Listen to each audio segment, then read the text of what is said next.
Bonjour à tous et bienvenue à ce séminaire de clôture de l'Observatoire Défense et Climat. Alors, je vais commencer par me présenter rapidement. Je suis chargé de mission sécurité climatique au sein de la Direction générale des relations internationales et de la stratégie du ministère des Armées. Et je coordonne entre autres les travaux de cet observatoire qui est piloté par l'Institut des relations internationales et stratégiques depuis sa création en 2016. Alors nous sommes réunis aujourd'hui afin de marquer la fin de presque 5 années de travaux sur les impacts sécuritaires et de défense liés au changement climatique. 5 années pendant lesquelles cet observatoire a permis au ministère des Armées de se saisir très concrètement de tous ces enjeux et nous aurons bien sûr l'occasion d'en discuter plus précisément dans quelques instants. Et pour commencer, je voudrais présenter nos intervenants aujourd'hui. Alors, tout d'abord, nous avons la chance de compter parmi nous le contre-amiral Hervé Hamelin, qui introduira ce séminaire de clôture. Alors, le contre-amiral Hamelin est adjoint au chef de service des affaires de sécurité internationale au sein de la DGAIS et il est également coordinateur défense pour la sécurité et la sûreté des espaces maritimes. Monsieur François Gemène, qui est spécialiste des questions de géopolitique de l'environnement, auteur principal pour le GIEC, directeur de l'Observatoire Hugo à l'Université de Liège, en Belgique, qui est un centre de recherche consacré aux interactions entre les migrations et l'environnement, et co-directeur de l'Observatoire Défense et Climat. Bonjour à toutes et à tous. Monsieur Nicolas Regaud, qui est délégué au développement international à l'IRSEM, l'Institut de recherche stratégique de l'école militaire. Nicolas Regaud est docteur en sciences politiques et il travaille notamment sur les questions stratégiques en Indo-Pacifique et sur la sécurité climatique. Il a notamment été l'organisateur de la première conférence internationale des ministres et hauts responsables de la défense, Climat et défense, quels enjeux, qui a été organisée par le ministère des Armées à l'école militaire en 2015, en marge de la COP 21. Et enfin, Madame Julia Tass, qui est co-directrice de l'Observatoire Défense et Climat avec François Gemène, qui est chercheuse et responsable du programme Climat, Énergie et Sécurité à l'IRIS, où elle travaille sur les impacts géopolitiques et sécuritaires des changements climatiques. Julia s'est spécialisée sur les enjeux maritimes, après avoir travaillé sur ces enjeux au sein de diverses structures, comme par exemple l'AFD, l'AFAO ou le World Ocean Council. Alors, la première partie sera consacrée aux présentations des intervenants et une seconde partie de 20 minutes sera réservée aux questions-réponses. Donc, je vous invite à poser vos questions dans la partie questions-réponses qui se trouve sur la barre en bas de votre écran et nous ferons de notre mieux pour y répondre le temps venu. Voilà, je vais laisser maintenant la parole au contre-amiral Hervé Hamelin pour introduire le séminaire. Merci Tom, bonjour à tous, mesdames, messieurs. Je suis très heureux d'introduire ce séminaire de clôture de l'Observatoire Défense et Climat. C'est une très belle occasion de revenir sur pratiquement 5 années de travaux très denses, grâce auxquels le ministère des Armées a pu non seulement se saisir des enjeux sécuritaires et de défense liés au changement climatique, mais également s'affirmer à l'international comme un acteur particulièrement proactif, engagé sur ces questions et reconnu comme tel par ses partenaires stratégiques. Alors, à première vue, ce n'était pas gagné. Pendant longtemps, ces questions ont difficilement trouvé leur place au sein du ministère des Armées, questions considérées souvent comme relevant plutôt d'autres départements ministériels, notamment ceux en charge du développement, de l'énergie, des affaires étrangères ou de la transition écologique. Il ne suffit en effet pas de parler de migration, de cyclones et de montée du niveau des océans pour convaincre que les armées ont un rôle à jouer et que le changement climatique les concerne également. Je voudrais donc, avant de revenir plus en détail sur ces presque 5 ans passés, commencer par 3 remarques qui sont, à mon sens, structurantes. Tout d'abord, c'est un fait, le changement climatique a d'ores et déjà des effets de grande ampleur sur la sécurité au sens large, comme l'ont illustré au cours des dernières années l'intensification des événements climatiques extrêmes. On pense cyclones, vagues de chaleur, sécheresse, feux de forêt en Australie ou ailleurs, et vous avez sans doute des exemples en tête. Alors, en interférant avec d'autres facteurs de l'environnement international, des facteurs politiques, structurels, conjoncturels, économiques, démographiques, religieux, le changement climatique peut dégrader la sécurité humaine et la stabilité mondiale, de manière directe ou de manière indirecte. Il est ainsi largement considéré comme un multiplicateur ou un amplificateur de risques qui exacerbe les tensions existantes et aggrave les risques. Et donc, plus qu'un enjeu économique, un enjeu écologique et environnemental, le changement climatique est, comme l'a d'ailleurs rappelé le président de la République en février dernier devant le Conseil de sécurité des Nations Unies, une question de sécurité à part entière. Donc, légitime de s'y intéresser. Deuxième point, comme évoqué dans l'actualisation stratégique qui a été publiée par le ministère des Armées en début d'année, l'environnement stratégique est en constante évolution, et d'ailleurs à un rythme de plus en plus rapide. Alors, la pandémie de Covid-19 a provoqué des bouleversements sociaux, économiques majeurs, qui a amplifié les divisions, les relations de pouvoir, on pense à la diplomatie des masques, créé de nouvelles tensions sur les ressources et surtout catalysé les menaces. Donc, dans ce contexte marqué par un retour assumé de la compétition entre puissances, chaque faiblesse est désormais susceptible d'être exploitée, d'ailleurs par des acteurs étatiques ou non étatiques. Et à ce titre, les enjeux climatiques rentrent désormais pleinement dans le champ stratégique. Enfin, et c'est donc mon troisième point, relever ce défi nécessite un effort de tous les acteurs, qu'ils soient publics, privés, qu'ils soient les individus ou que ce soit collectifs. Et évidemment, les forces armées qui sont très directement concernées comme acteurs essentiels de la sécurité nationale, internationale, et dont les missions et capacités opérationnelles évolueront très certainement sous les effets du changement climatique. Et évoluent déjà. À titre d'exemple, on a une augmentation de ce qu'on appelle le SAR, donc Search and Rescue, les opérations de secours, pour lesquelles les moyens des armées sont parfois les seuls, et en tout cas interviennent très régulièrement en complément des moyens de la sécurité civile. Et puis le HADR, ce qu'on appelle le HADR, Human Assistance on Disaster Relief, donc des opérations à vocation humanitaire, qui nécessitent parfois de déployer des bases, qui nécessitent parfois de déployer des navires avec des hélicoptères, des moyens dont ne disposent pas les moyens locaux, les sécurités civiles locales ou même nos propres moyens. Donc des moyens lourds, qui sont en particulier des moyens navals. Et puis, autre impact sur les armées, eh bien, la définition des matériels, les conditions d'entraînement, etc. Voilà. Nos partenaires stratégiques, d'ailleurs, l'ont parfaitement bien compris. Au cours des derniers mois, on a assisté à une nette accélération de la prise en compte de l'impact sécuritaire du changement climatique au niveau international.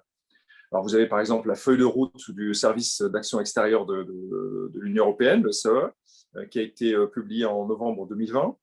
L'OTAN également, avec un plan d'action climat-sécurité. C'est aussi devenu une priorité de sécurité nationale pour la nouvelle administration américaine. Donc, vous avez noté l'inflexion de politique sur ce sujet du climat. Mais derrière cette inflexion politique, vous avez eu un continuum d'études, de recherches des différents observatoires, des différents acteurs, y compris étatiques, comme le Center for Naval Analysis américain. Et donc, une certaine continuité, mais maintenant une posture clairement affirmée. Et les Britanniques également, qui se sont saisis de ces questions, d'ailleurs en fédérant au sein des armées britanniques les différents aspects de la sécurité climatique. On pourra y revenir peut-être au cours des échanges. Voilà. Donc une vraie prise de conscience aussi de nos compétiteurs qui jouent sur ce levier, y compris dans leur zone d'influence ou dans leur zone dans lesquelles ils souhaitent être influents, et on peut penser au Pacifique Sud. Alors côté français, la prise de conscience ne date pas d'hier. La réflexion a été engagée dès 2015 avec des initiatives diverses, après que le ministère des Armées ait organisé, en marge de la COP21, la première conférence internationale de niveau ministériel sur ces questions. Et donc, ça a été un élément évidemment fondateur d'une légitimité française sur les questions du climat, mais pour lequel, dès le départ, le ministère des Armées a su fédérer et commencer à définir une vision et des scénarios. Voilà. Cette première conférence avait vocation à être suivie par d'autres, et il y en aura sans doute à l'avenir, probablement notamment dès la fin de cette année 2021 lors de la COP26. Voilà. Et c'est bien cette COP, ce side event en marge de la COP21 qui a été à l'origine à la création de l'Observatoire Défense et Climat. Alors, cet observatoire est chargé de répondre aux expressions de besoins de l'ensemble des acteurs intéressés du ministère, notamment l'état-major des armées, l'EMA, mais aussi le secrétariat général pour l'administration, le SGA, la direction générale de l'armement, la DGA, et bien sûr la DGIS. Le volet international, vous l'avez vu, est majeur et stratégique. Et donc, cet observatoire est devenu le référent, ce qui permet de construire une vision, de pouvoir bien définir en quoi on est concerné, sur quoi on peut agir, et puis définir des lignes rouges. Et donc, c'est devenu le fer de lance, un élément de référence de l'action du ministère sur cette thématique. Il est d'ailleurs très largement connu en interministériel. Et d'ailleurs, pas qu'en interministériel, à l'international aussi, mais peut-être vous y reviendrez tout à l'heure sur les partenariats. Alors, fort d'une équipe pluri- et transdisciplinaire de très haute qualité, composée de chercheurs spécialisés en relations internationales, sécurité, défense, migration, énergie, économie, climatologie, santé, tous ces éléments qui sont soit des leviers, soit des phénomènes aggravants et en tout cas impactés par le changement climatique et ayant des conséquences potentielles sur les armées. En jouant sur ces différents leviers et sur cette équipe, l'Observatoire a permis de doter le ministère des Armées d'un outil qui est polyvalent et au service de tous et adapté à une triple nécessité. La première, sensibiliser les différents organismes du ministère aux impacts opérationnels et du changement climatique. La conduite du changement et l'adhésion du ministère des Armées à ces questions. Donc ça s'est fait à travers d'études régionales et thématiques, mais également au travers de l'initiation d'un travail d'analyse sur la résilience de nos emprises militaires, donc quelque chose de très concret, résilience de nos emprises militaires au changement climatique, avec la formalisation d'une méthodologie standardisée. Donc, pas uniquement le constat, mais première étape importante, mais aussi une méthodologie d'analyse, ce qu'on appelait la CMI, Climate Change Evaluation Methodology for Military Infrastructure. Deuxième priorité, deuxième important point de sensibilisation, entamer les travaux de cartographie des risques liés au changement climatique dans les zones d'intérêt pour la France. Et vous savez qu'elles sont vastes, hein, le soleil ne se couche pas sur la France et ses outre-mer. Comme celle qui a été engagée avec l'Australie à la suite des visites du président Emmanuel Macron en 2018 et consacrée aux enjeux sécuritaires liés au changement climatique dans l'océan Indien. Un partenariat qui aurait pu, qui au départ devait être trilatéral, Inde, France, Australie, qui a été dans un premier temps France-Australie et auquel très certainement l'Inde se joindra à l'avenir. Vous avez 3 acteurs de l'océan Indien qui sont des acteurs qui ont à la fois des moyens d'analyse, de réflexion, d'anticipation, et puis des moyens d'action et une vraie volonté d'agir. On pense à l'action coordonnée avec l'Inde après le passage du cyclone Idai au Mozambique. Et dernier point, troisième point important, disposer d'un instrument de coopération internationale via la participation à des études internationales d'anticipation des risques climatiques. Donc, derrière cette collaboration avec l'Australie, vous avez de la coopération internationale, mais c'est aussi un sujet qui est abordé dans le cadre de ce qui concerne directement les États du Pacifique, hein, qui, eux, ont placé les États insulaires du Pacifique, qui ont placé les questions climatiques comme étant existentielles. Donc, au travers d'un forum auquel participe la France, qui s'appelle le South Pacific Defense Ministers Meeting, et avec la Nouvelle-Zélande, la France, grâce à l'Observatoire, mène des études consacrées aux implications du changement climatique dans le Pacifique à l'horizon 2030 dans 3 domaines. On y retrouve le HADR, hein, l'assistance Assistance Disaster Relief, les questions de sécurité maritime et la vulnérabilité des infrastructures, dont nous allons parler également. Voilà. Au cours de ces 5 dernières années, l'Observatoire a initié de nombreuses collaborations avec des partenaires également européens, Pays-Bas, Luxembourg, internationaux, j'ai cité l'Australie, mais également les États-Unis et l'Inde évoquée également, des ONG internationales, des organismes publics nationaux et internationaux. Et comme je le disais précédemment, est devenu un repère, un élément parfaitement connu et reconnu de la vision française, de la vision des armées des questions de changement climatique. C'est un point important car au-delà du pur facteur risque, la sécurité climatique est pour nous une thématique à fort potentiel de coopération qui nous permet de tisser des liens avec certains États avec lesquels nous n'aurions pas forcément eu l'occasion d'échanger. Voilà pour une présentation large de ces volets. L'Observatoire du climat a permis de s'affirmer ces dernières années comme un pays leader dans ce domaine. Nous avons les capacités de le rester, sans doute des défis, notamment des défis d'organisation. Dans ce contexte actuel de prise de conscience accrue des questions de sécurité climatique au ministère des Armées et à l'international, l'importance d'un tel outil n'est plus à démontrer. Il est important, en tout cas, de nous maintenir dans la course de poursuivre, voire intensifier les travaux qui ont été engagés sur ces enjeux. Et c'est ce que nous allons nous attacher à faire collectivement. Et je remercie l'ensemble des acteurs qui sont à la fois partenaires et qui sont également des soutiens. Donc, je vous remercie pour votre attention et je vous souhaite une très bonne conférence.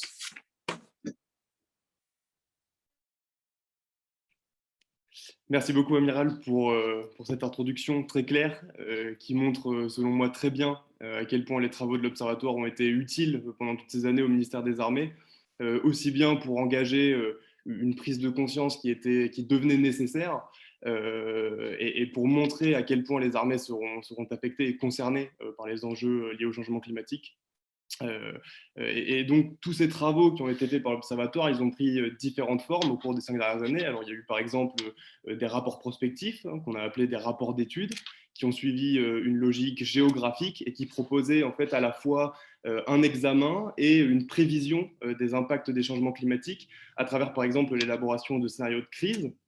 Et il y a eu également les notes d'analyse qui, pour le coup, étaient des travaux un peu plus courts et qui étaient plus thématiques, qui nous ont permis d'approfondir des problématiques stratégiques, des problématiques opérationnelles liées au changement climatique. Julia et François, est-ce que vous pourriez nous parler un petit peu plus de ces travaux et nous dire un peu plus en détail quels enseignements, selon vous, nous avons tirés des notes d'analyse et des rapports prospectifs?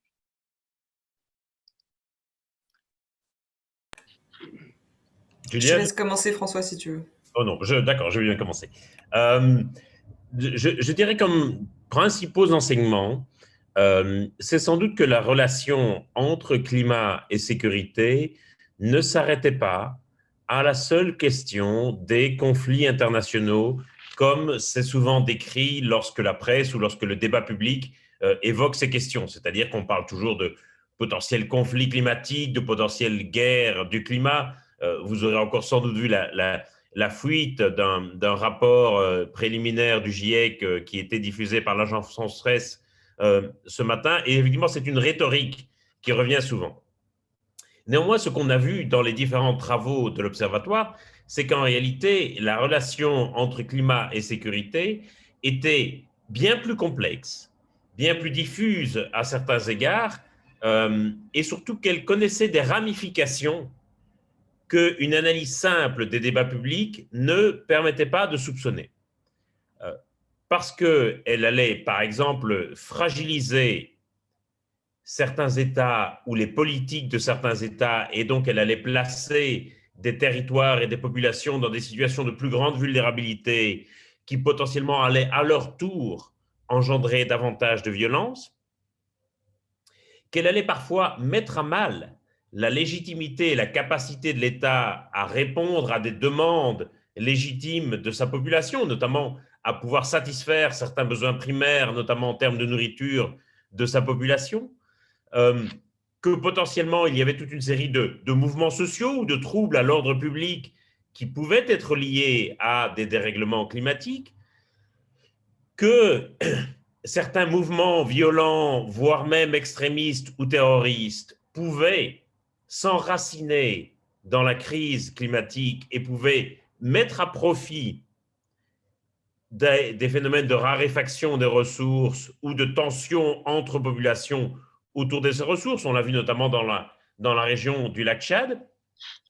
Et puis qu'il y avait aussi de véritables enjeux opérationnels pour les armées. C'est-à-dire qu'en plus de nouveaux risques et de nouveaux terrains, je dirais, de conflictualité, il y avait aussi de nouveaux enjeux opérationnels pour les armées, qui concernaient à la fois la vulnérabilité du matériel, des bases ou de certaines opérations, qui concernaient aussi de nouvelles missions, et je pense en particulier aux missions d'assistance humanitaire, aux missions d'évacuation des populations, aux missions de secours aux populations après des catastrophes. Et donc, en réalité, il y a ici tout un volet des missions des armées qui va devoir être repensé à l'aune du changement climatique. Et puis c'est peut-être le dernier aspect que je voulais évoquer, il y a question évidemment de l'empreinte carbone des armées au sein des différents ministères de la République. C'est sans doute le ministère des Armées qui a l'empreinte carbone la plus lourde, et ce n'est pas une particularité française. Dans à peu près tous les pays du monde, c'est toujours le ministère de la Défense ou des Armées qui a l'empreinte carbone la plus lourde. Et effectivement, il y a une grande dépendance aussi des opérations militaires aux ressources en énergie fossile, ça veut dire qu'il y a aussi là potentiellement un rôle de leadership pour les armées dans la réduction de la dépendance aux énergies fossiles, qui est aussi dans leur intérêt stratégique, bien entendu. Voilà à la grosse louche un panorama assez général, mais Julia va peut-être maintenant détailler davantage les différents travaux qui ont essayé d'organiser et d'articuler ces différents enjeux. Oui, pour compléter ce qui a été dit, effectivement, ce qu'on peut tirer des différents travaux, donc comme le disait Tom, il y a eu à la fois des travaux qui portaient sur des aires géographiques, donc qui s'intéressaient à l'intersection entre des événements climatiques ou des évolutions du climat et des tensions préexistantes ou des situations, des contextes économiques, politiques ou géopolitiques préexistants. On a également, en tout cas moi en tant que chercheuse, ce que je tire de ces différents travaux, et notamment des notes d'analyse, c'est le fait que des aspects assez spécifiques, que ce soit par exemple l'impact du changement climatique sur les stocks halieutiques dans le golfe de Guinée ou dans l'Indo-Pacifique, ou encore l'impact du changement climatique sur des vecteurs de maladies comme le moustique tigre, peuvent avoir des implications sécuritaires et de défense, puisqu'ils vont, que ce soit pour la raréfaction des ressources halieutiques ou pour les modifications des zones d'incidence géographique de maladies vectorielles comme la dengue, Zika, ou de maladies comme des zoonoses.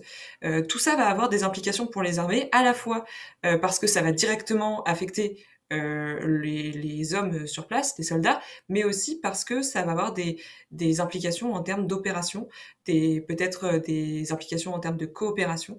Et ça, c'est quelque chose que, en tant que civil, on n'a pas forcément en tête quand on imagine les intersections entre défense et climat. C'est que tout doit être traité, tout le périmètre, toutes les implications climatiques pour l'homme doivent être prises en compte. Donc ça, c'était deux éléments sur lesquels je pense qu'il était peut-être intéressant de revenir. Pour ce qui est de façon plus terre à terre, pour ce qui est des livrables de l'Observatoire, il y a certaines notes donc, qui ont porté sur le risque de rupture halieutique, sur l'incidence de certaines maladies, mais aussi sur la prise en compte des changements climatiques par les forces armées américaines ou sur la vulnérabilité de certains équipements ou de certaines infrastructures des armées françaises. Merci beaucoup, Julia. Oui, effectivement, je pense pour rebondir sur ce que disait François, il y a beaucoup de rapports qui sont sortis sur le lien entre climat et sécurité d'un point de vue uniquement des conflits. Et il me semble que la grosse valeur ajoutée de tous les travaux que nous ont fournis l'Observatoire pendant toutes ces années, c'est quand même de mettre en avant cet aspect opérationnel.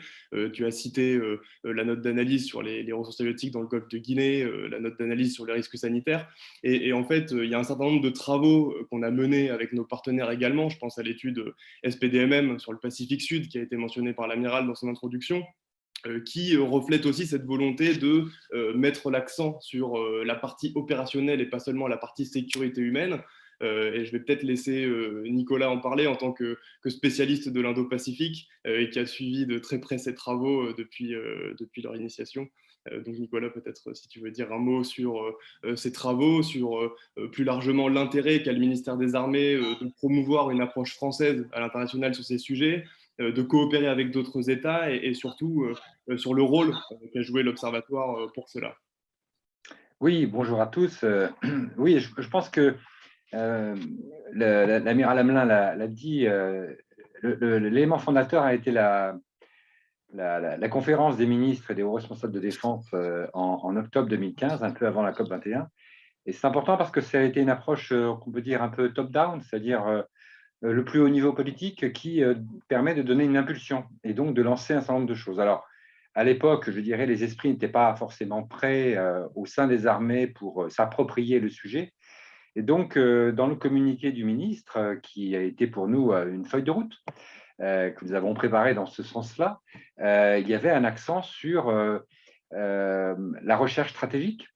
Donc, d'abord, un outil de connaissance, c'est extrêmement important, et évidemment de coopération internationale. Donc, il y avait des propositions justement dans ce communiqué pour développer les échanges avec nos partenaires, quels qu'ils soient. Alors, dans un premier temps, comment mettre en place ces choses? Alors, on a mis, et ça a pris du temps, l'Observatoire en route. Ça nous a occupé pendant toute l'année 2016. Mais déjà, nous avons proposé, dans le cadre d'une enceinte de coopération de défense, le 5+5 défense pour la Méditerranée occidentale, hein, qui réunit 5 pays européens et 5 pays du Maghreb. Nous avons proposé d'étudier ensemble dans le cadre le CEMRES, le cadre du Centre euro-maghrébin de recherche et d'études stratégiques, auquel participe l'IRSEM d'ailleurs, eh bien, d'étudier l'impact du changement climatique sur la sécurité et la défense dans l'espace élargi du 5+5. Mais en absence d'observatoire totalement opérationnel à cette date-là, le CEMRES a fait une étude qui était intéressante, mais justement n'ayant pas la même pertinence qu'une étude de l'observatoire, parce que autour de la table, il n'y avait pas, je dirais, de spécialistes du climat et de personnes habituées ou en mesure de faire la transition entre les questions climatiques et les questions de sécurité et de défense. Donc, lors de la présidence française du 5+5, l'étude a été remise. Bon, c'est très bien, ça a été une manière, je dirais, d'inscrire déjà ce sujet dans des enceintes de coopération de défense. Et c'était notre volonté, c'est-à-dire que pour qu'il y ait appropriation et coopération internationale, il faut que ce sujet soit discuté entre militaires ou en tout cas dans des enceintes défense de coopération internationale, pas uniquement dans des conférences où nous avons des diplomates, des responsables du développement et du climat, et qui traitent, by the way, les questions de sécurité et rarement de défense parce qu'ils n'ont pas la compétence pour. Donc, c'est très important. Et donc, c'est assez naturellement qu'après, lorsque nous avons été associés, enfin, nous sommes membres fondateurs du South Pacific Defense Ministers Meeting, qui réunit des pays importants dans l'espace Pacifique, c'est-à-dire l'Australie, la Nouvelle-Zélande, Tonga, Fidji, le Chili et la France. Eh bien, l'idée a été de dire on peut travailler aussi dans ce cadre-là, ça peut être un sujet de coopération, mais là, disposant de l'observatoire, nous avions, je dirais, une arme, un outil pour non seulement proposer une étude, mais en tout cas en prendre le lead. Et c'est ça qui est intéressant, c'est que là, l'observatoire, je dirais, a été un organe de recherche, un pilote de recherche, les autres ne disposant pas d'un tel outil de connaissance et d'anticipation, et d'ailleurs très peu de pays en possèdent, eh bien ça nous a permis, je dirais, de nous inscrire dans un paysage, et comme l'a dit l'amiral Hamelin, dans l'espace océanien, l'impact sécuritaire des changements climatiques est considéré comme la priorité, hein, la priorité stratégique numéro 1, comme le dit une déclaration du Forum des îles du Pacifique, la déclaration de Beau, qui souligne l'importance cruciale. Donc, ça nous a permis aussi, je dirais, de répondre à une attente de pays océaniens, alors que d'autres pays, comme l'Australie, étaient un peu, je dirais, politiquement, sur ces enjeux-là, un petit peu en arrière de la main, mais nous a suivis quand même bien volontiers pour cette étude. Donc, je crois que c'est ça qui a été très important, c'est que on se rend compte à quel point cette coopération internationale nous permet de progresser. Je vais donner juste un exemple. C'est grâce aussi à ces travaux que nous avons pu conduire dans le cadre du SPDMM ou avec les Australiens dans l'océan Indien, que par exemple, nous avons découvert l'existence d'un forum tout à fait intéressant, perfectible certainement, mais tout à fait intéressant, qui s'appelle le Pacific Environmental Security Forum, créé par le commandement Indo-Pacifique des États-Unis, Indopacom, en 2011, et qui réunit des agences civiles et militaires ou de sécurité sur les enjeux de sécurité environnementale. Alors, ce n'est pas que le changement climatique, mais ça nous a permis d'être aujourd'hui partie prenante à cette autre structure. Et je dirais, il y a un effet boule de neige. La coopération nous amène à découvrir d'autres possibilités de partenariat ou d'action en commun. Et je pense que c'est absolument un des grands achievements, des grandes réalisations de l'Observatoire. Merci beaucoup, Nicolas. Effectivement, la France, grâce à l'Observatoire, s'est affirmée international comme un pilote de recherche très intéressant. Et puis, tu l'as mentionné également, il y a aussi eu l'étude franco-australienne sur l'océan Indien et sur l'océan Austral, qui est très d'actualité parce que dans quelques jours aura lieu l'IONS, donc le symposium des marines riveraines de l'océan Indien, lequel a placé la sécurité environnementale au sens large au centre de ses préoccupations et à l'occasion duquel également cette cartographie, ce rapport avec les Australiens, dont François nous dira un petit mot, sera présenté devant tous nos partenaires de l'IONS, ce qui en fait un vecteur de rayonnement très important pour la France et notamment pour le ministère des Armées. J'ajouterai juste un mot. Oui, bien sûr. J'ajouterai juste un mot si je peux, c'est que il faut bien aussi comprendre que l'Observatoire a ceci de particulier, c'est que ce n'est pas de la recherche pour la recherche, c'est, comme on dit en anglais, policy oriented, c'est-à-dire que ce sont des recommandations pour les politiques publiques. Donc, il y a des recommandations qui ont été faites, alors pas dans le cadre du CEMRES pour le 5+5, où c'était plutôt des orientations, mais pour le SPDMM ou pour l'océan Indien, tout un ensemble de recommandations ont été présentées après lors de la réunion ministérielle du SPDMM en 2019. L'étude a duré 2 ans, hein, ça prend quand même un certain temps, et ces recommandations ont été approuvées. Donc, il y a après une mécanique à mettre en œuvre pour réexaminer toutes ces propositions et voir comment on peut les mettre en œuvre pratiquement, et c'est parfois plus ou moins facile, mais ça a été le cas également pour l'étude sur l'océan Indien. Il y a des recommandations qui, naturellement, interpellent et qui permettent aussi après aux administrations de dire, ben voilà, on a une feuille de route, bon, qu'est-ce qu'on peut faire pour effectivement s'inspirer de l'étude, mais une étude qui est pratique. Exactement, et recommandations d'ailleurs qui seront présentées par l'IRIS, qu'on a le plaisir d'accueillir à l'IONS, et qui font ça très bien. Et qui, voilà. Du coup, je vais peut-être laisser François dire quelques mots sur cette étude Océan Indien, sachant que François a participé à la rédaction de la partie australienne et de la partie française. La partie australienne qui portait sur la partie orientale de l'océan Indien et la partie australe, et la partie française qui traitait de l'océan Indien occidental.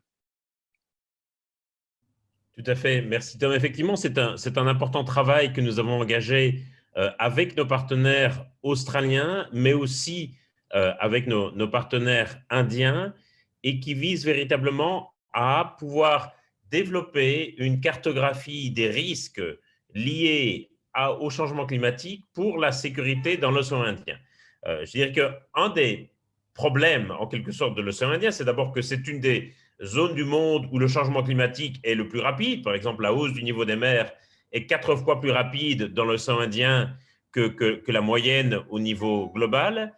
Mais c'est aussi une zone qui, d'un point de vue géopolitique, est très scindée entre différentes aires régionales stratégiques, puisque certains pays de l'océan Indien sont évidemment des pays africains, d'autres sont des pays asiatiques ou rattachés à la Ligue arabe, notamment les Comores, et puis évidemment, il y a des territoires et départements d'outre-mer français dans l'océan Indien. Ce qui veut dire que malgré la grande cohésion géographique de cet ensemble, il y a, je dirais, une absence de cohésion géopolitique ou géostratégique qui parfois ne permet pas bien d'appréhender des risques qui sont communs à l'ensemble des territoires de l'océan Indien. Et donc, c'est la raison pour laquelle on a fait cet exercice de cartographie des risques avec nos partenaires australiens ou indiens, en nous répartissant globalement des zones de l'océan Indien, mais aussi en collaborant les uns avec les autres. L'idée n'était pas de découper l'océan Indien en carrés, mais plutôt de définir des responsabilités pour les uns et pour les autres. On a touché à des questions aussi diverses que des questions de pêche illégale, de piraterie, de stock halieutique, évidemment de hausse du niveau des mers, également des questions d'influence étrangère dans la zone. La question de l'influence chinoise dans la zone est évidemment une question importante qui va être exacerbée par la question du changement climatique. l'idée maintenant que ces documents ont été produits, ça va être de pouvoir les discuter dans des forums politiques et de pouvoir suggérer quelques pistes de coopération sur ces sujets. Donc, je tiens vraiment à insister, et Nicolas l'a dit également, à quel point le changement climatique peut être une piste, un véhicule de coopération entre armées. On voit souvent le changement climatique en termes de risque pour la sécurité comme un facteur de compétition et un facteur de tension. Ça peut aussi être un véhicule qui rapproche certaines puissances, mais aussi qui nous rapproche en tant que puissance militaire d'États plus petits qui vont compter sur notre aide et sur notre assistance pour assurer une sécurité dans la zone. Et donc, j'insiste vraiment sur le fait que ça peut être, si c'est bien utilisé, et évidemment ça c'est le rôle du politique et c'est le rôle de forums comme l'IONS ou comme le forum SPDMM que le contre-amiral Hamelin a mentionné dans son introduction, ça peut être aussi un puissant véhicule de coopération et de collaboration entre différents pays et différents territoires. Oui, je suis complètement d'accord. Merci beaucoup, François. Je pense effectivement que c'est une piste de coopération formidable. Et je pense aussi qu'au sein du ministère des Armées, c'est quelque chose qu'on a vraiment compris et sur lequel on capitalisera à l'avenir grâce à toutes les études. Et donc finalement, donc on a mentionné l'étude SPDMM, on a mentionné l'étude de l'océan Indien, on a parlé des Australiens, donc on se rend compte finalement que ces questions-là intéressent vraiment beaucoup de gens et de plus en plus. On a beaucoup parlé de ce que nous avons fait avec eux, la plupart du temps en prenant le lead. Et finalement, la question qu'on se pose, c'est que font les autres, où en sont les autres, où en sont les États-Unis, où en sont les Britanniques, où en sont les autres pays de l'Indo-Pacifique. Nous avons, du coup, l'Observatoire a dédié un rapport à cette question-là. Hein, c'était le rapport d'étude numéro 15 sur l'intégration des enjeux climato-environnementaux par les forces armées. Alors, où en est-on et surtout où en sont les autres, que ce soit en termes d'atténuation, en termes d'adaptation, en termes de coopération civilo-militaire, en termes d'adaptation des infrastructures, etc. Alors, je vais peut-être laisser Julia commencer. Julia, est-ce que tu pourrais nous éclairer sur l'état d'avancée des autres pays, notamment en termes d'adaptation au changement climatique et de réduction de l'empreinte carbone, par exemple? Oui, bien sûr. Donc, comme ça a été dit, ça a fait l'objet d'un rapport spécifique, puisque, assez souvent, on citait la France comme exemple d'intégration des enjeux climatiques et environnementaux au sein des forces armées. Donc on a voulu s'intéresser à ce qu'avaient fait les forces armées, notamment depuis 2015 et depuis l'événement dont parlait Nicolas, plus tôt.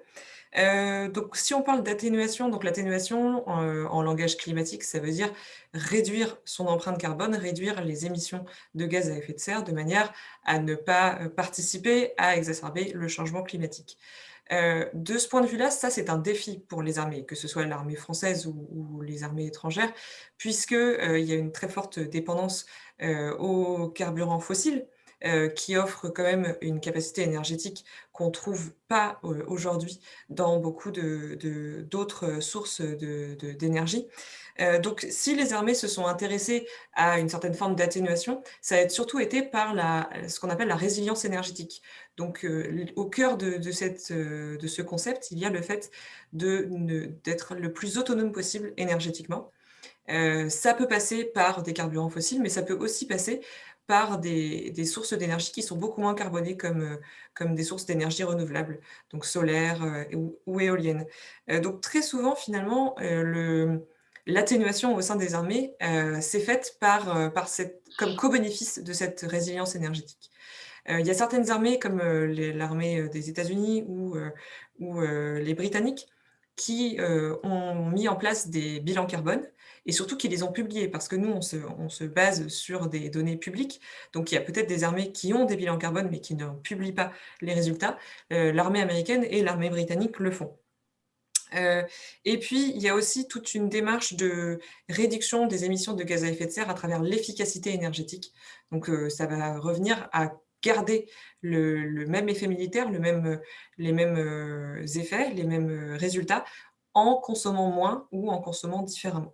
Ça peut passer notamment par, ce qu'on appelle la fabrication additive ou l'impression 3D, qui ont été au cœur de nombreuses recherches par des armées de pays développés comme les armées européennes ou l'armée américaine.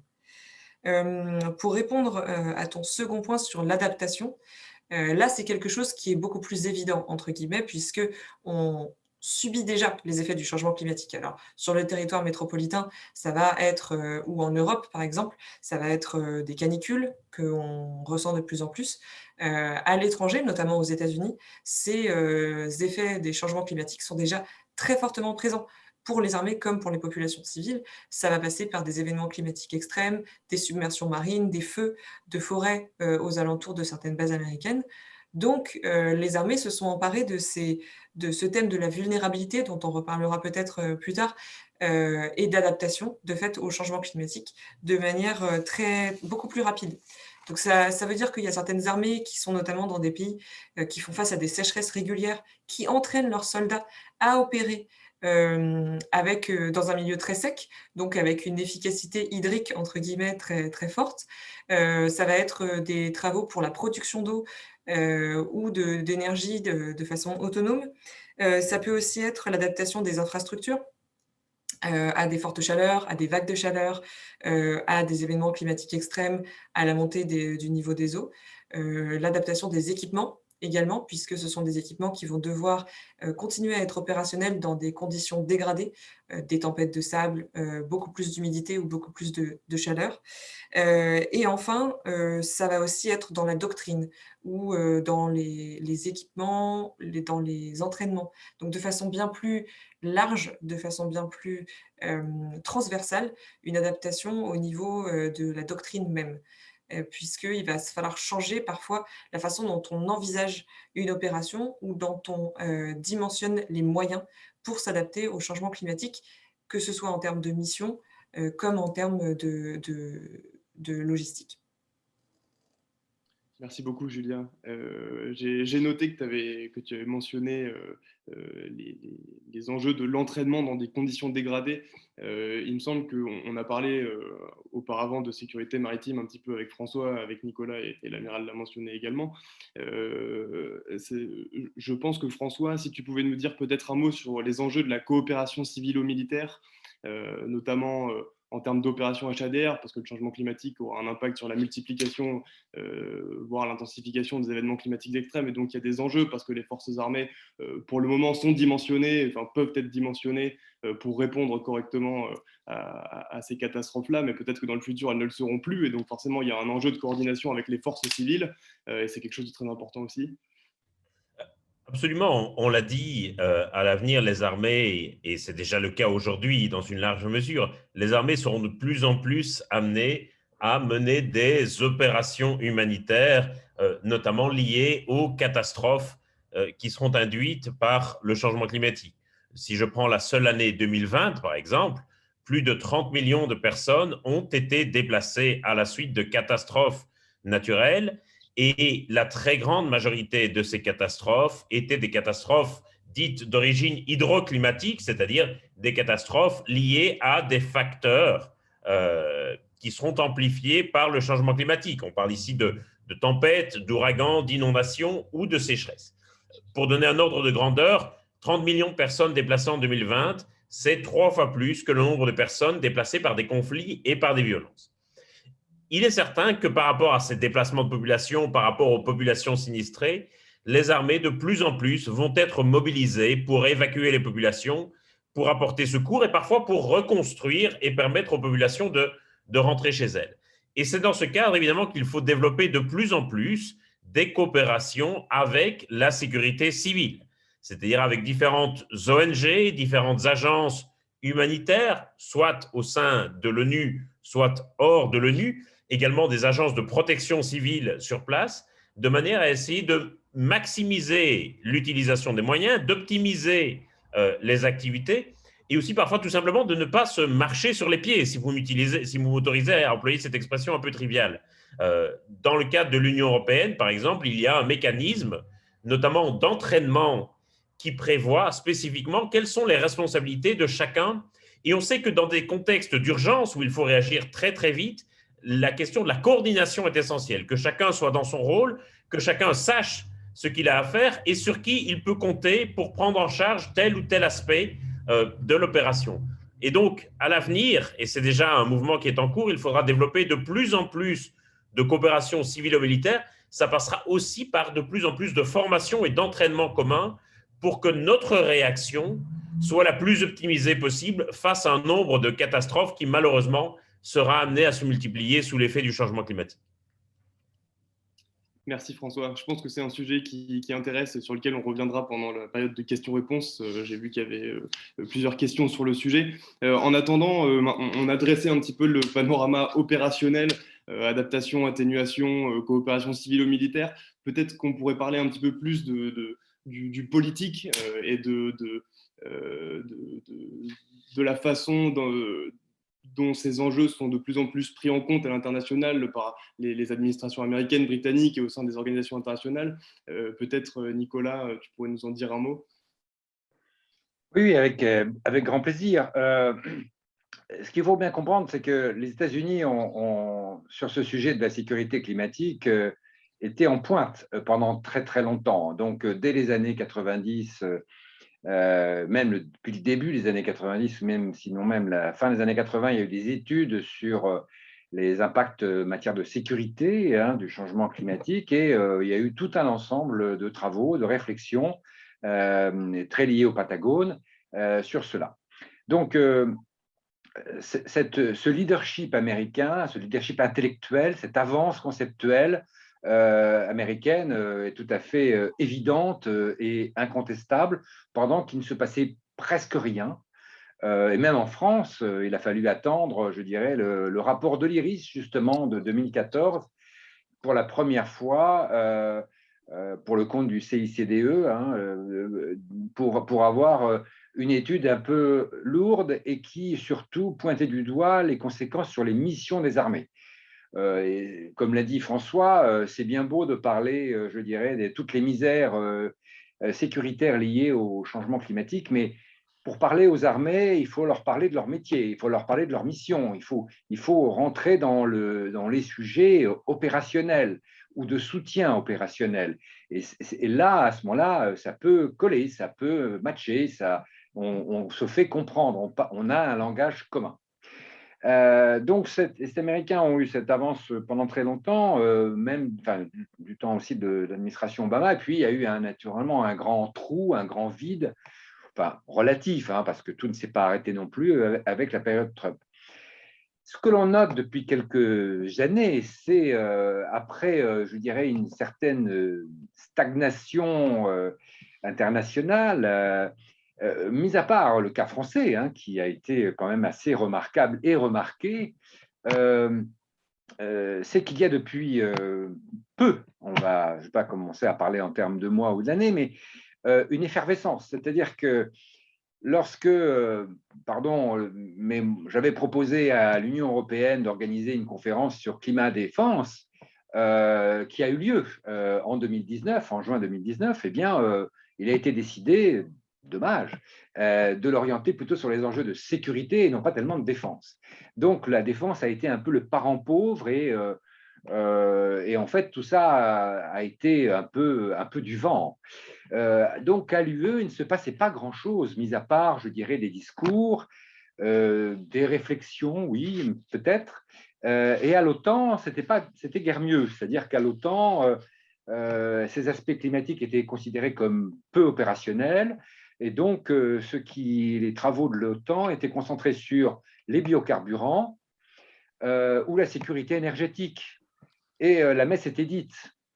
Qu'est-ce qu'on voit depuis? C'est que, comme l'a mentionné contre-amiral Hamelin, nous avons depuis novembre, en tout cas depuis l'adoption par le Conseil, depuis janvier 2021, une feuille de route de l'Union européenne qui englobe à la fois les questions d'atténuation et d'adaptation, ainsi que les opérations extérieures, PSDC.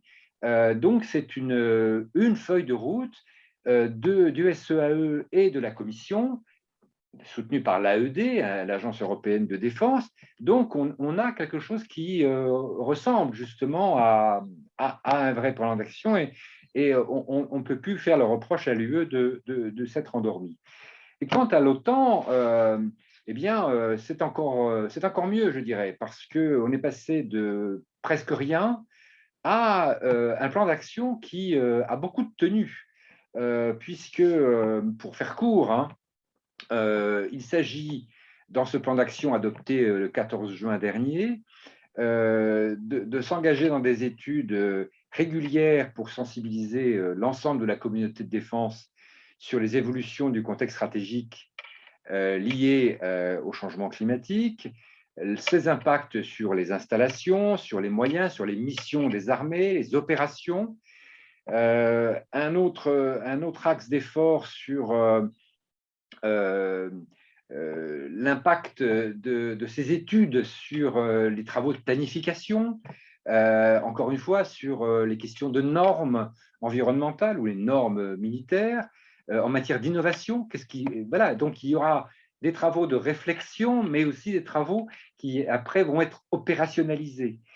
Il va y avoir un travail, pour parler de l'atténuation, un travail important de l'OTAN sur les méthodologies d'évaluation des émissions de gaz à effet de serre pour les armées. Comment se doter d'un outil commun pour mesurer les émissions de gaz à effet de serre des armées. Enfin, il est prévu aussi un aspect de coopération avec nos partenaires, bien sûr les partenaires européens, de l'ONU, mais la société civile et d'autres partenaires extérieurs.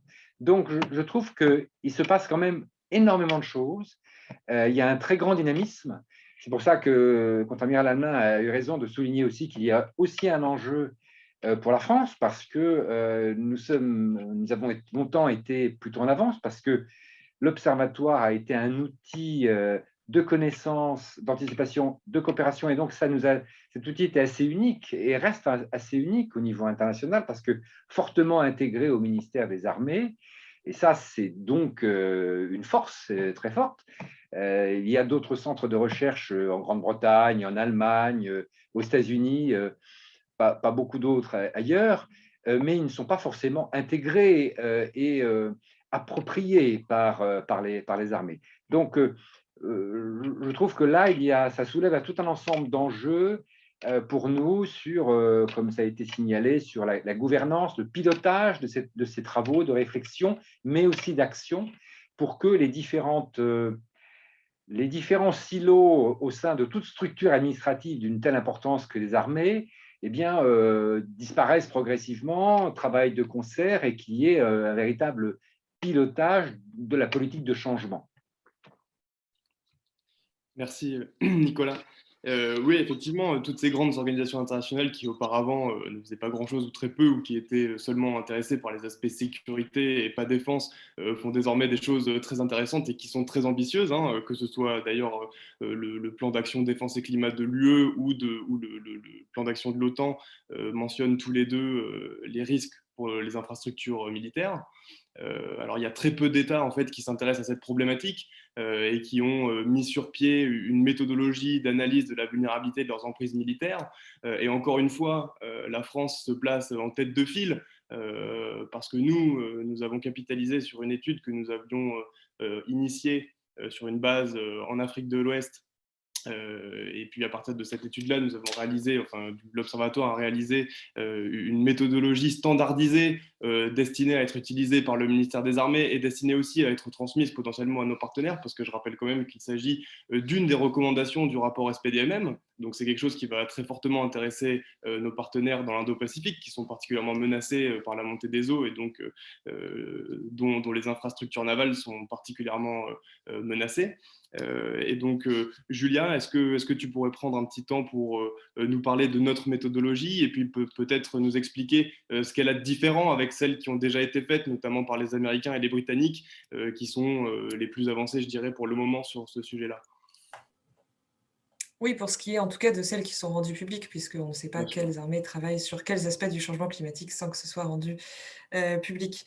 Oui, effectivement, donc on l'a rapidement mentionné, mais c'est vrai que les armées sont directement impactées par le changement climatique et les États-Unis, encore une fois, pour rebondir sur ce que disait Nicolas, étaient parmi les premiers à s'intéresser à l'impact du changement climatique sur leurs bases, notamment parce que certaines bases américaines ont été touchées par des submersions marines qui ont affecté le fonctionnement de ces bases, que ce soit des bases navales ou aériennes.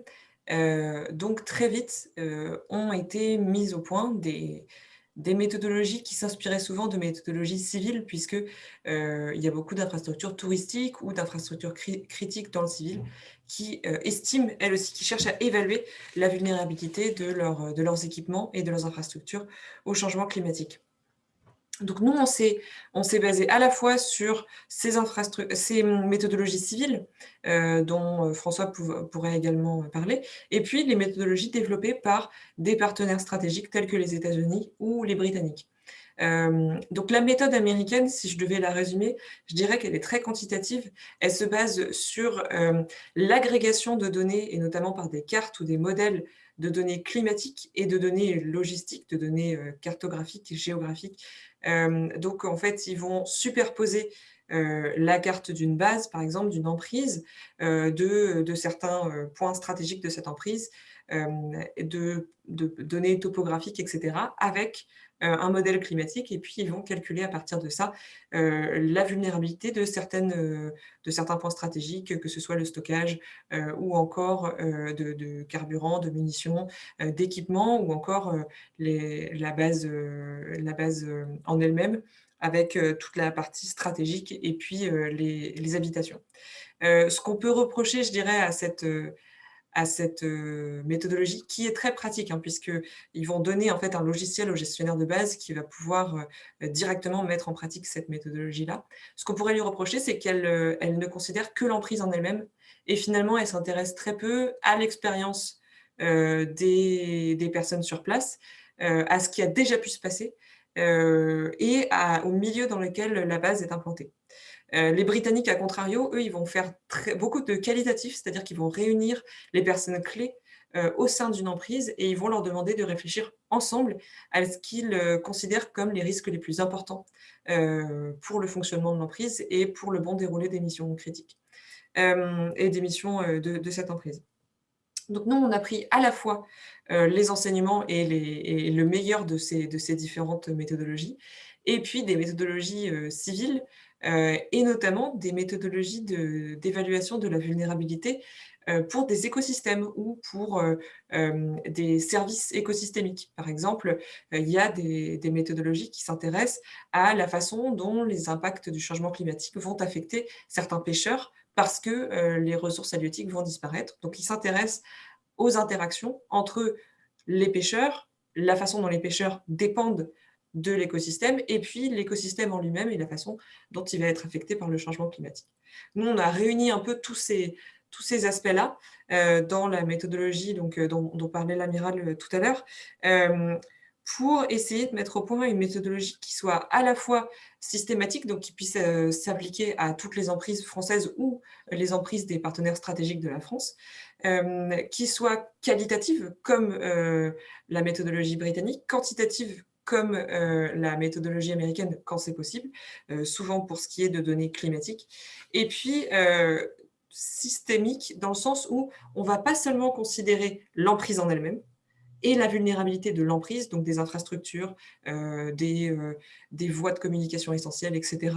Donc pas seulement ces aspects logistiques, humains, fonctionnels, et leur vulnérabilité climatique, mais aussi la vulnérabilité climatique de tout le milieu dans lequel l'emprise est implantée, c'est-à-dire le milieu environnemental, évidemment, donc les écosystèmes, s'il va y avoir de la déforestation en amont d'une emprise, ça peut avoir un impact sur, par exemple, la probabilité de glissement de terrain dans le cas d'événements climatiques extrêmes, mais aussi la vulnérabilité climatique des personnes aux alentours.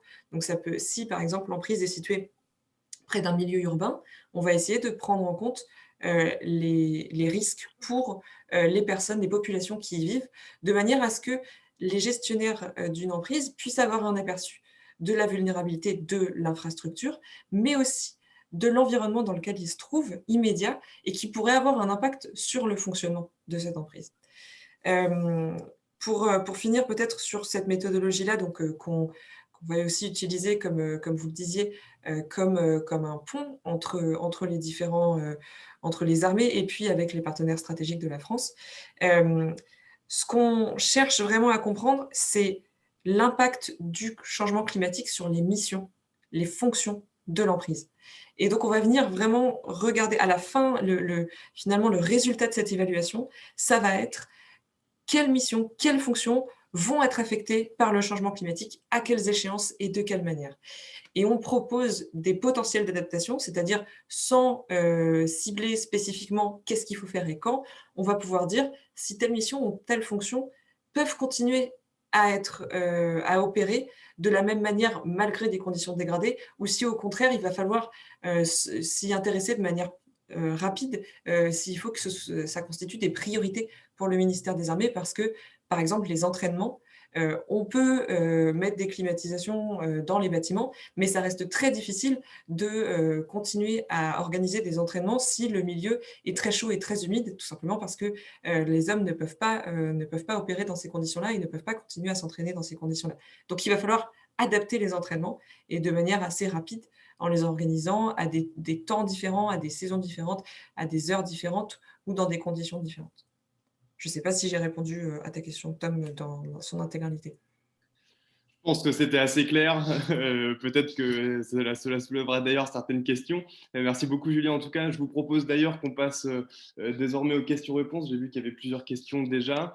Alors, il y en a une qui est peut-être adressée au contre-amiral Hamelin, qui concerne les opérations HADR. Est-ce que ces interventions humanitaires influent sur le dimensionnement des moyens des armées?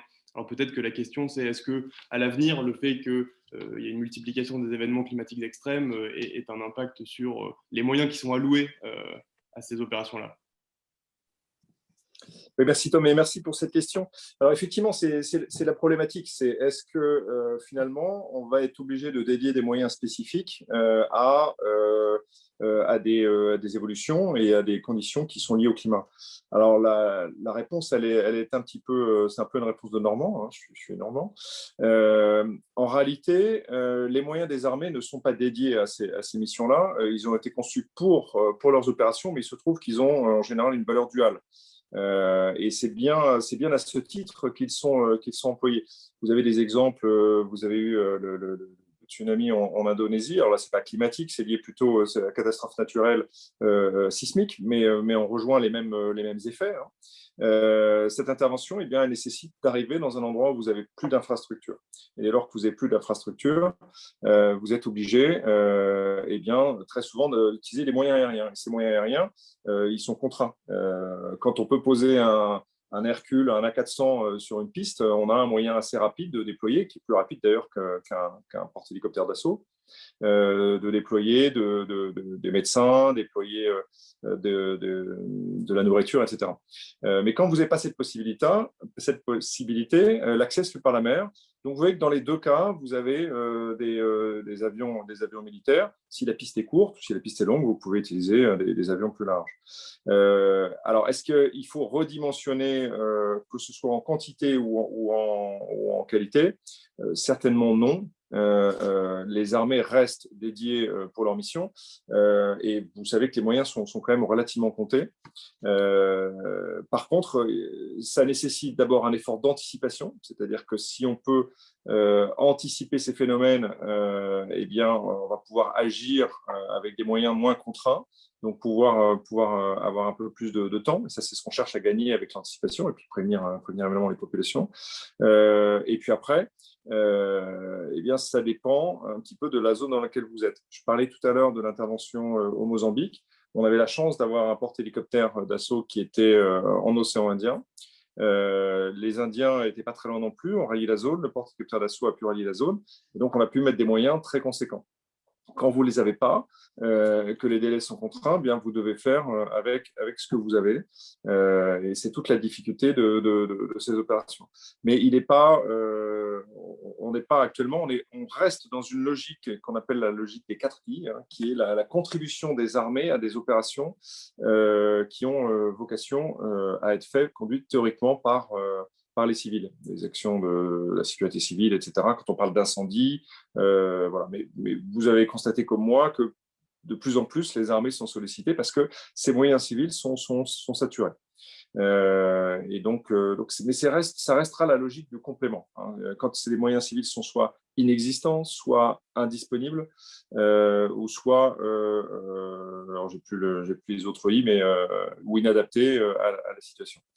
Ça doit rester la règle de principe. Cela dit, ça n'empêche pas de réfléchir au dimensionnement et aux ambitions que l'on porte.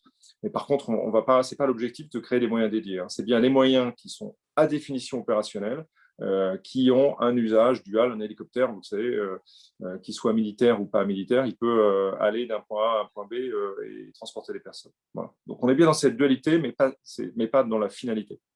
J'espère répondre à la question. Merci beaucoup, Amiral. Est-ce que quelqu'un d'autre désire réagir? Nicolas, oui.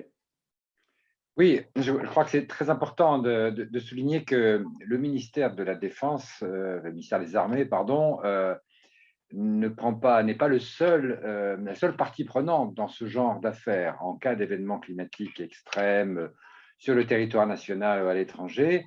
Je dirais, nous sommes organisés au niveau interministériel pour répondre et quand le politique le décide. Donc, le ministère des Armées apporte sa contribution spécifique. Mais la sécurité civile, sous l'autorité du COGIC, sous le pilotage du ministère de l'Intérieur, est censée apporter des moyens propres. Donc, il ne faut pas avoir la logique un peu simpliste de considérer que nous aurons plus de catastrophes humanitaires, donc le ministère des Armées doit redimensionner ses moyens. Je dirais c'est une approche forcément plus complexe que ça, à caractère forcément interministériel, et effectivement, il y a quelques spécificités des armées qui font que, oui, ça peut avoir des impacts quand les 4 I sont respectés, mais il ne faut pas aller trop vite en besogne. D'où l'idée, qui n'est pas nouvelle, je dirais, d'une réflexion véritablement interministérielle sur l'impact au sens large de la sécurité du changement climatique, parce que ce n'est pas en travaillant encore une fois en silo ministériel qu'on pourra répondre au mieux à ce genre de défi. Voilà. Merci beaucoup, Nicolas. On a une autre question qui porte sur la géo-ingénierie. Alors du coup, peut-être François pourra nous en parler. Donc la question est la suivante. Est-ce que le nouveau plan d'action de l'OTAN et le nouvel intérêt de l'OTAN pour les questions climatiques pourrait entraîner une politisation, voire une militarisation future de l'usage des technologies de géo-ingénierie? Alors déjà, je ne pense pas que tout le monde sache ce qu'est la géo-ingénierie, donc peut-être qu'une petite mise au point sémantique s'impose.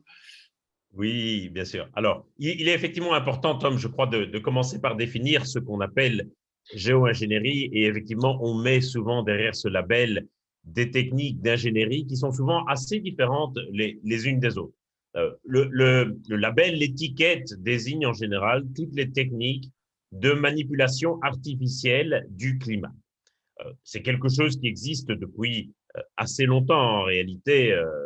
On sait par exemple que dans les vignobles, on lâche parfois des cristaux de sel dans les nuages pour provoquer les précipitations.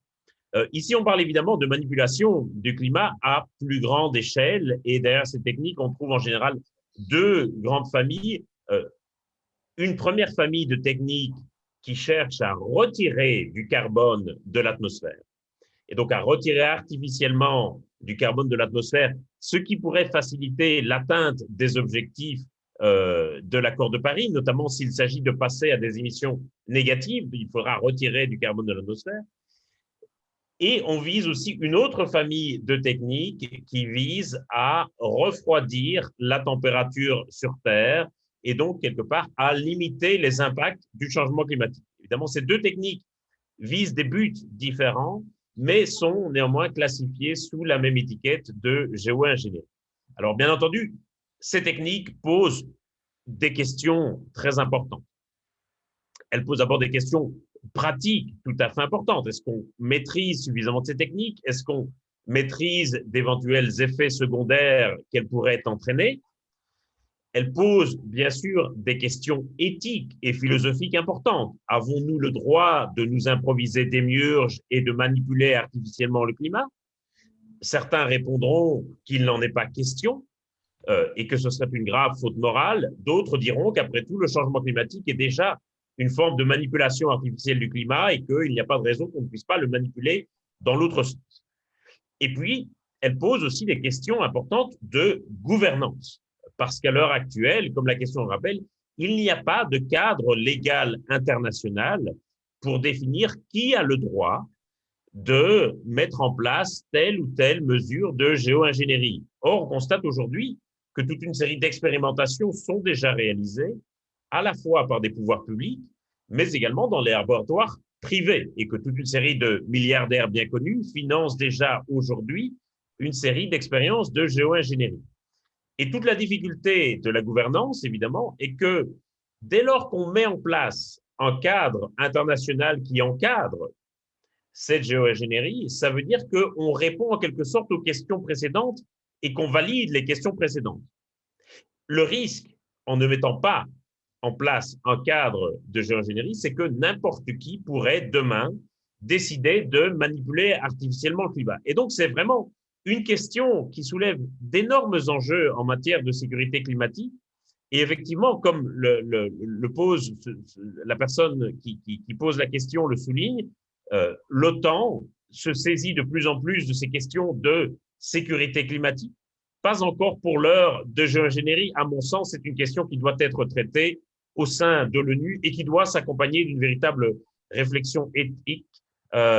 J'invite vraiment tous ceux qui veulent en savoir plus sur ce sujet à lire une petite histoire des Schtroumpfs qui s'appelle le Schtroumpfeur de pluie, qui est la deuxième histoire qui suit le Cosmos Schtroumpf, et en quelques pages, tous les enjeux pratiques, éthiques et de gouvernance de cette question de la géo-ingénierie sont résumés pour vous déflorer à peine l'histoire. Le Schtroumpf bricoleur met au point une machine qui permet au Schtroumpf de décider la météo qu'il fera sur le village, et bien entendu, les Schtroumpfs ne parviennent pas à s'accorder sur la météo idéale. Tous les enjeux, ils sont résumés en quelques pages, mais ça ouvre des perspectives absolument gigantesques qui doivent, à mon sens, être traitées au sein de l'Assemblée générale des Nations unies.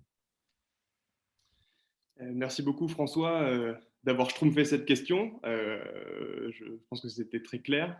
Nous avons une autre question par rapport aux incertitudes liées aux modélisations climatiques. La question, en fait, c'est comment ces incertitudes, elles sont intégrées dans les travaux de l'Observatoire.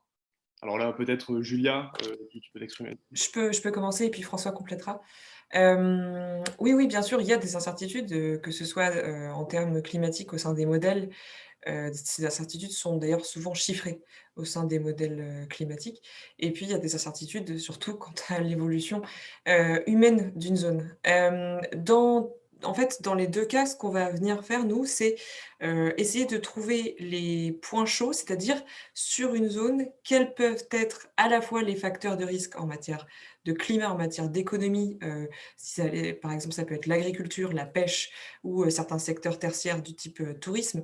S'il y a des, inquiétudes à avoir sur la stabilité politique de certains pays ou de certaines régions, sur, la façon dont les différents peuples interagissent, les différentes populations interagissent les unes avec les autres.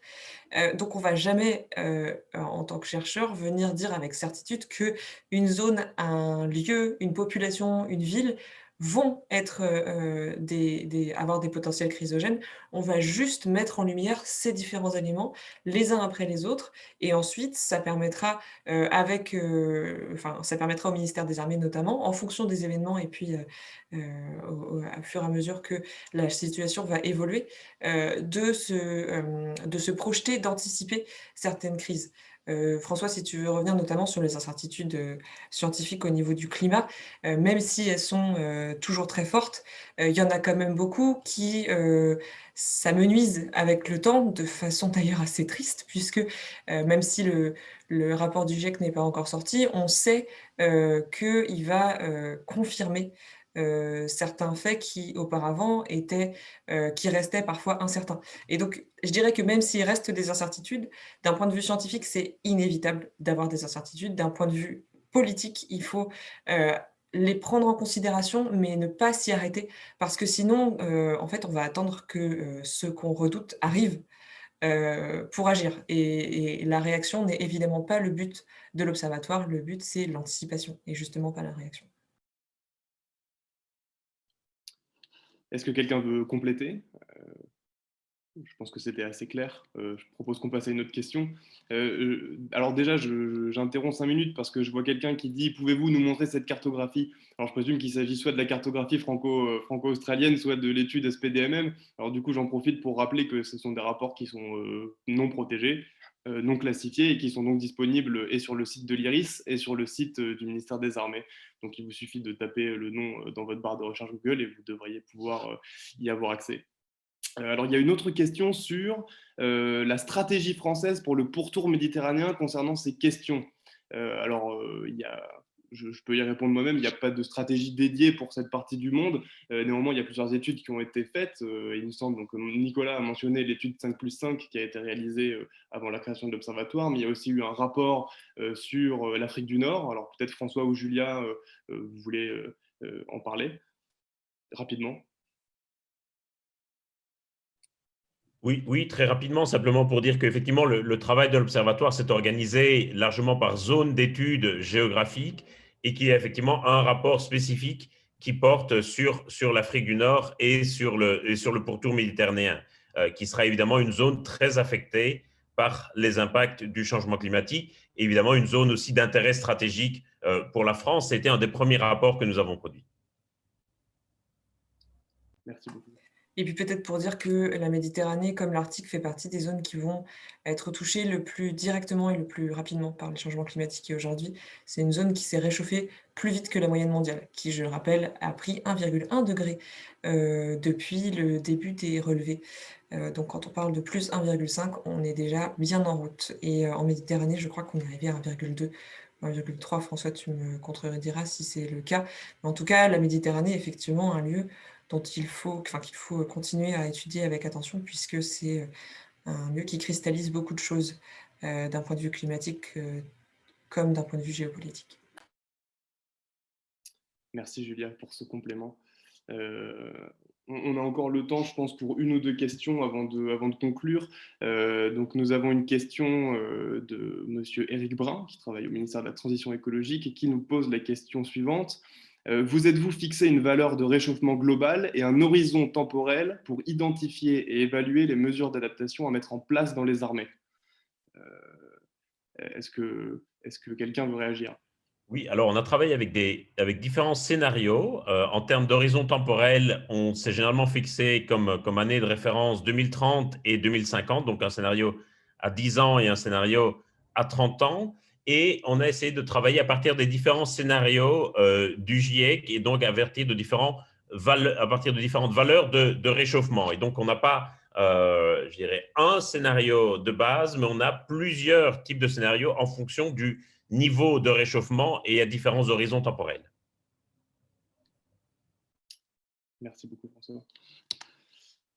Alors, il y a une question suivante par rapport aux incendies. Je ne vais pas reprendre exactement les questions, mais ça montre aussi que les événements climatiques extrêmes ne sont pas seulement en dehors du territoire métropolitain et que la France hexagonale est également touchée et qu'il y a un certain nombre de missions des forces armées et que les forces armées sont mobilisées pour répondre à ce problème des feux de forêt, notamment dans le sud-est de la France chaque année, dans le cadre de l'opération Héphaïstos.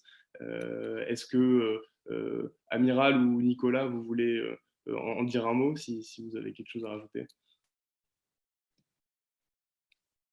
Ce que l'on sait, c'est que les feux de forêt vont progresser vers le nord.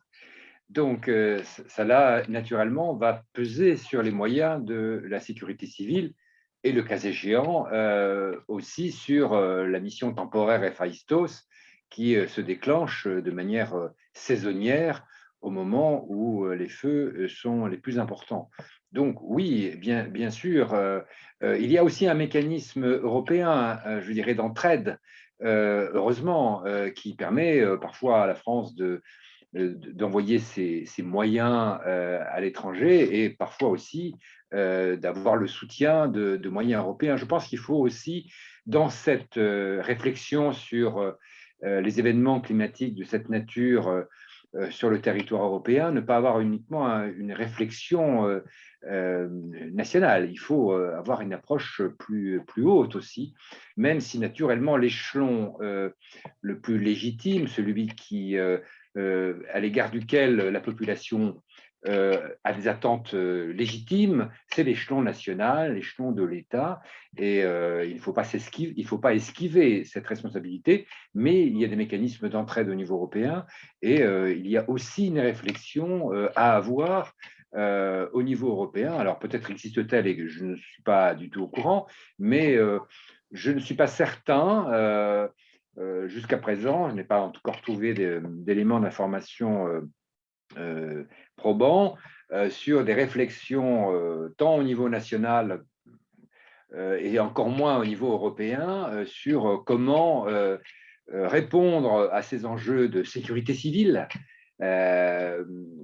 à l'avenir, avec quels moyens et quelles sont toutes ces conséquences. Donc, je crois que là, il y a effectivement tout un terrain à investiguer. Oui, si je peux compléter, on voit que sur l'affaire de l'Australie, les autorités ont tâtonné et c'était un phénomène un peu nouveau. Donc, c'est tout l'intérêt d'anticiper un peu les choses, hein, c'est de se préparer.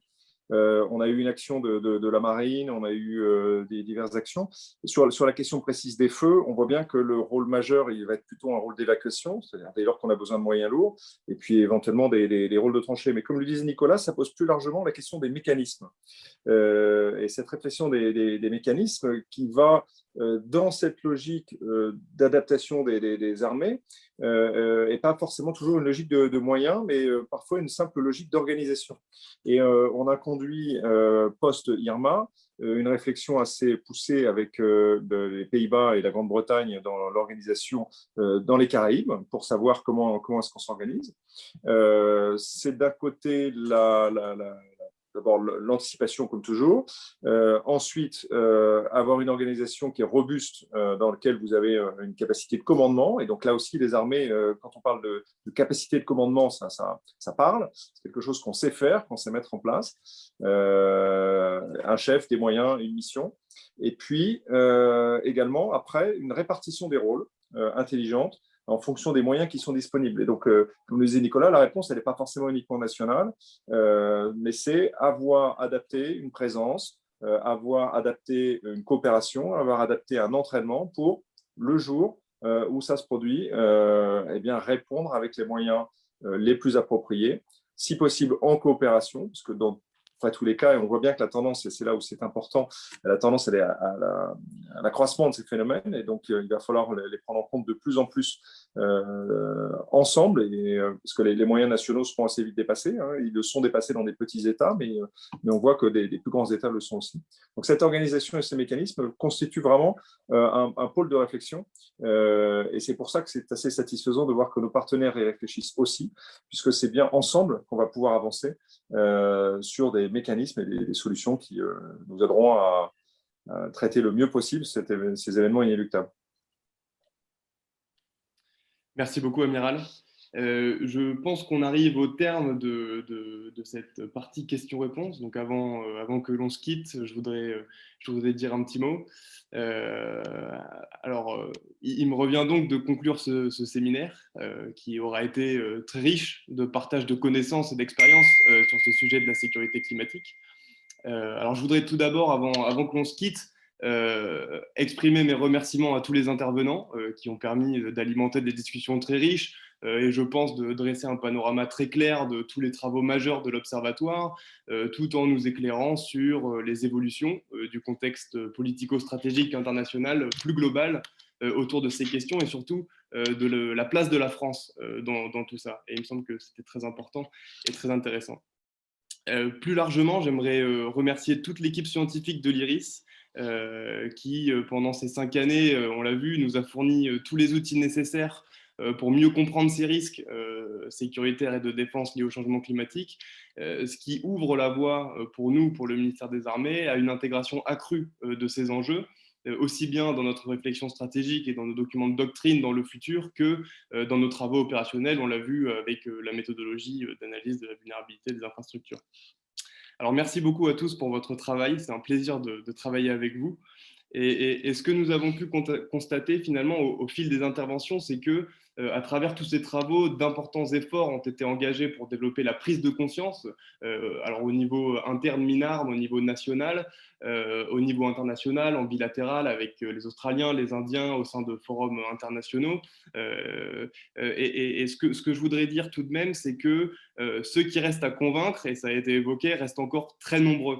Et il me semble que beaucoup reste à faire sur ce sujet, notamment en termes de sensibilisation, notamment en termes de formation aussi peut-être, à la fois des cadres militaires et des cadres politiques.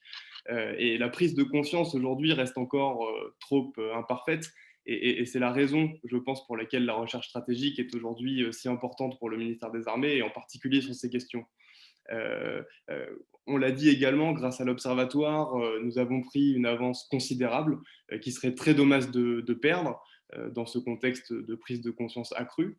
Et comme l'a dit l'amiral en introduction, il est très important, il me semble, que le ministère des Armées se maintienne dans la course et que nous poursuivions tous ces travaux engagés.